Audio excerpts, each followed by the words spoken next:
Zoma 12 Desambra. Fa ny alahelo araka an'Andriamanitra miasa fibebahana ho famonjena tsy hanenenana. Fa miasa fahafatesana kosa ny alahelo an'izao tontolo izao. Korintiana 2:7-10. Betsaka ny olona mahatsapa fa ratsy ny fahotana fa tafaraikitra sy tsy miala ao anatin'ny fahotana. Ny fitiavan'Andriamanitra akory tsy hitarika antsika hanamaivana ny lalàn'Andriamanitra sy hanamaivana ny fahotana.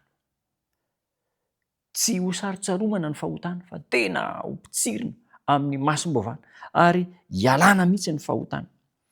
Indraindray dia voatarika anao tsinotsinona ny lalàn'Andriamanitra isika rehefa manaram-po amin'ny fahotana. Manao tsinotsinona ny lalàn'Andriamanitra, manara-po amin'ny fahotana. Izao ny hery namana, averimberina foana fa ny fomba fiasan'ny devoly dia izao, avelany mivavaka malalaka amin'Andriamanitra isika fa mankamamy fahotana. Tsy tia manao ny sitrapon'Andriamanitra ary zava-doza mety maharakotra vahoaka kristianina napitra isan'ny maro manerana an'izao tontolo izao zany, toe-javatra izany.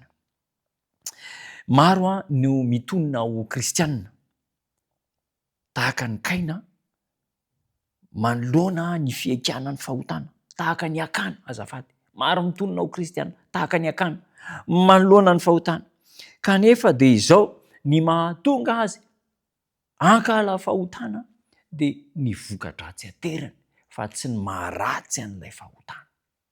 Raha toa ka ny voka-dratsy ateran'ny fahotana fotsiny no tsy hanaovana fahotana dia tsy ankasitran'Andriamanitra izany. Fa ny tena ankasitran'Andriamanitra dia izao, ratsy ny fahotana, tena ratsy io ary miala amin'izany isika. Ny tena fibebahana marina zany dia izao, amin'ny fahatsapana hatrany anaty mihitsy fa tena ratsy ny fahotana ary fiekena amin'ny tsipirian'ny masom-bavana ny fahotana izay natao. Tsy atao safy be mantsona fotsiny ozy ny fiteny, atao global fotsiny, mamelany elokay, fa tena pitsirina mihitsy ny fahotana ary zany no ankasitran'Andriamanitra. Io le mahatonga ny mpanao salamo iteny manao hoe ny fotorotoro sy mangorakoraka tsy mba ataonao tsinotsinon'Andriamanitra. Zava-dehibe ty fibebahana ity ary antoky ny famelan-keloka sy antoky ny famonjena ihany koa ity fibebahana ity.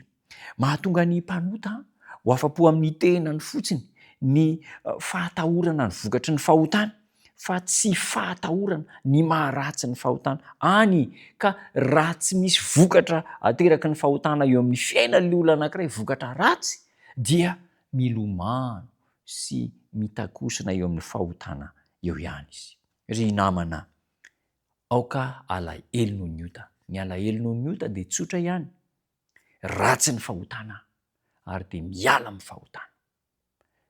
Misy ny atao hoe fibebahana sy ny fiaikekeloka.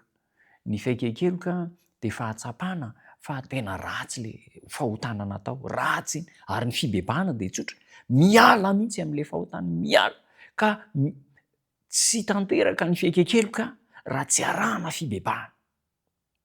Izany hoe misy olona zany mahatsapa fa ratsy ny manao zavatra ratsy kanefa noho ny tombontsoa sy noho ny zavatra zay mahatery azy dia tsy tafala ao amin'ilay ratsy sy le fahotana mihitsy izy.